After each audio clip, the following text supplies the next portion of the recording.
Hello everyone, from Bhargavi Amirneni and Million Sari, wish you all a very happy Independence Day, guys. ఇండియాలో ఉండేవాళ్ళు అబ్రాడ్లో ఉండేవాళ్ళు మన Indians ఎవరికైనా కానీ wish you a very happy independence day and let's recall this freedom. ఎందుకంటే నాకు అప్పుడప్పుడు అనిపిస్తుంది మనం ఎక్కడున్నాము, ఇంత పీస్ఫుల్గా ఇక్కడ ఉండటానికి హౌ లక్కీ వీఆర్ అని. ఎందుకంటే ప్రపంచంలో డిఫరెంట్ ప్లేసెస్లో చూస్తే చాలా గొడవలు, చాలా టెన్షన్గా జరుగుతూ ఉన్నాయి. అండ్ మనము ఈ పీస్ని, ఈ హార్మోనీని అట్టుపెట్టుకున్నందుకు we need to thank each one of us అండి. Let's continue the same way. Because ఈ మధ్యకాలంలో మనం చూస్తే ఇక్కడ కూడా మన ఇండియాలో, యాక్చువల్లీ మన ఇండియా చాలా డైవర్సిఫికేషన్ కంట్రీ అండి. ఎంత వండర్ మెరాకల్ అనిపించింది. ఇంత differentiation with the food habits, రిలీజియన్గా, రీజనల్గా, లాంగ్వేజ్ వైజ్, వాట్ నాట్, చాలా డిఫరెన్సెస్ ఉన్నాయి. Different types of people, but yet we are still in the same land, together working, and together we are living with so much of care and harmony, and that is really a best part of India. At the same time, మనము మన కిడ్స్కి మనం ఏం pass చేస్తాం ఫ్యూచర్లో. మనం ఇప్పటి వరకు పీస్ఫుల్ చూసాం. ఇండిపెండెన్స్ డే అనేది it is not only to us but for the future generation also same level of freedom continue అవ్వాలన్నప్పుడు మనం కొన్ని ఆస్పెక్ట్స్లో మన కిడ్స్తో ఇంటరాక్ట్ అవ్వటం, మన పిల్లలతో మాట్లాడటం, వాళ్ళకి చెప్పటం. ఈ మధ్యకాలంలో ఇండియాలో కూడా చాలా రీజనల్గా వాయిస్ అవుట్ అవుతున్నాయి. అండ్ లాంగ్వేజెస్ వైడ్ డిఫరెన్సెస్ ఉంటున్నాయి. అండ్ రిలీజియస్, ఎస్పెషలీ రిలీజియన్స్కి వచ్చేసరికి లౌడ్ అవుట్ అవటం చేస్తున్నారు. సో నేను చెప్పదలుచుకుంది ఏంటంటే, మనం ఎలాగో స్కూల్లో ఇంతకుముందు డిఫరెంట్, ఇప్పుడు కిడ్స్ కూడా మీరు స్కూల్లో చూస్తే డిఫరెంట్ పార్ట్స్ ఆఫ్ నుంచి డిఫరెంట్ ప్లేసెస్లో వచ్చి చదువుకుంటున్నారండి. ఇప్పుడు మనము దెర్ ఇస్ నో, యాక్చువల్లీ చెప్పాలంటే బ్యారియర్ ఉండకూడదు, లేదు అసలు.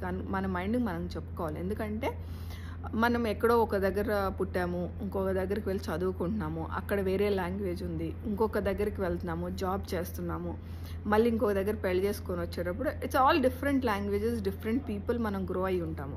So how is that difference? ఇప్పుడు ఫర్ ఎగ్జాంపుల్ నా కేసులో తీసుకొని, నేను ఒక తెలుగు అమ్మాయిని. మా పేరెంట్స్ అందరూ ఫ్రమ్ ఏపీ, కానీ నేను పుట్టి పెరిగిందంతా కర్ణాటకలో. సో నాకు కన్నడ ఫ్రెండ్స్ చాలామంది ఉన్నారు. So I'm grown up with them. So there is no difference of language there. And రీజనల్గా వైజ్ కూడా చూస్తే, నేను తెలుగు అమ్మాయిని అని చెప్పి నేను కర్ణాటకలోకి వెళ్ళిన తర్వాత అక్కడ డిఫరెన్సియేషన్స్ ఉండకూడదు. ఎందుకంటే నేను I'm brought and brought up there and I have grown with those people. And then నేను అబ్రాడ్కి చదువుకు వెళ్ళినప్పుడు that is a total different culture. Again అక్కడ ఇంగ్లీష్ మాట్లాడతారు. అలాగే నేను ఈరోజు హైదరాబాద్లో వచ్చి సెటిల్ అయితే ఇక్కడ Telangana, Telugu. So it's all so much of difference. Still we love each other with their differences, languages or beliefs. కాబట్టి అదే మన కిడ్స్కి కూడా మనం పాస్ ఆన్ చేయాలండి. అలాగే రిలీజన్ వైస్లో కూడా చూస్తే వాయిస్ అవుట్ చేయడం తప్పులేదు. ఎవరి రిలీజన్ వాళ్ళు స్ట్రాంగ్గా సపోర్ట్ చేయడంలో రాంగ్ లేదండి. కానీ అది మనం ఎలా సపోర్ట్ చేస్తున్నాము, ఎలాగూ మన పిల్లలకి మనం పాస్ ఆన్ చేస్తున్నాం అనేది చాలా చాలా ఇంపార్టెంట్. ఎందుకంటే ఓపెన్గా మీరు వాయిస్ అవుట్ చేసినప్పుడు ఏది ఉన్నా కానీ రిలీజన్ అనేది ఇట్స్ అ రిలీజన్ ఒకటి, ఫుడ్ హ్యాబిట్స్, ఇవన్నీ పర్సనల్ ఇంట్రెస్ట్లు అండి, personal feeling, how you feel those అని. When it comes to religion, ఒక దేవుణ్ణి ఎవరు నమ్ముతారు, ఎవరు నమ్మకూడదు అనేది ఇట్ ఈస్ సోలోగా పర్సనల్ బిలీఫ్ అంతే. దీంట్లో someone has nothing to do with someone. Okay, so దీన్ని ఒక లార్జ్ గ్రూప్గానో లేకపోతే డిఫరెన్సియేషన్ చేస్తున్నారు ఆర్ ఇచ్చేస్తున్నారని చూడటానికి లేదు. ఇన్ కేస్ మీకు చాలా స్ట్రాంగ్ అభిప్రాయం ఉన్నా కానీ it is only through your 4 walls. అంటే నీ ఫ్యామిలీ మెంబర్స్, నీ ఫ్యామిలీ వరకే అది వర్తిస్తుంది.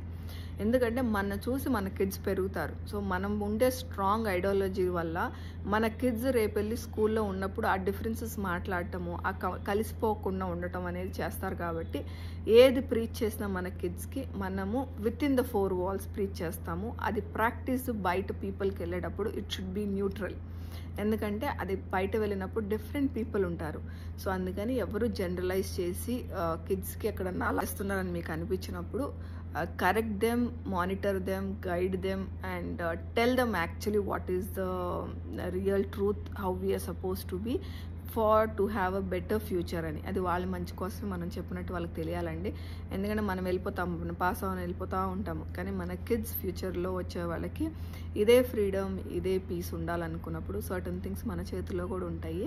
అది మిస్ కాకుండా గైడ్ చేసుకుండా మన పిల్లలకు నేర్పించడం అనేది చాలా చాలా చాలా important. So in this independence day I'm trying to pass on the message saying that let's hold whatever the personal beliefs or personal things, it is only too personal, nothing to do with the other people. So అలాగే ఈ country ఇప్పుడు వరకు పీస్ఫుల్గా ఉందండి. So మనం కూడా ఒక work ఎన్వైర్న్మెంట్లో కాడి నుంచి ఎక్కడికి బయటకు వెళ్ళినా always we are working with different types of people. అక్కడ రిలీజియన్ చూసి మనం పని చేయము, లాంగ్వేజ్ చూసి మనం వాళ్ళతో పని చేయము. సో అందుకని let's always remember that be cautious with how we are behaving and how we are talking in terms of differentiating other people. Okay guys, on this Independence Day, pass on this message to your loved ones so that they know the importance of being unity in diversity.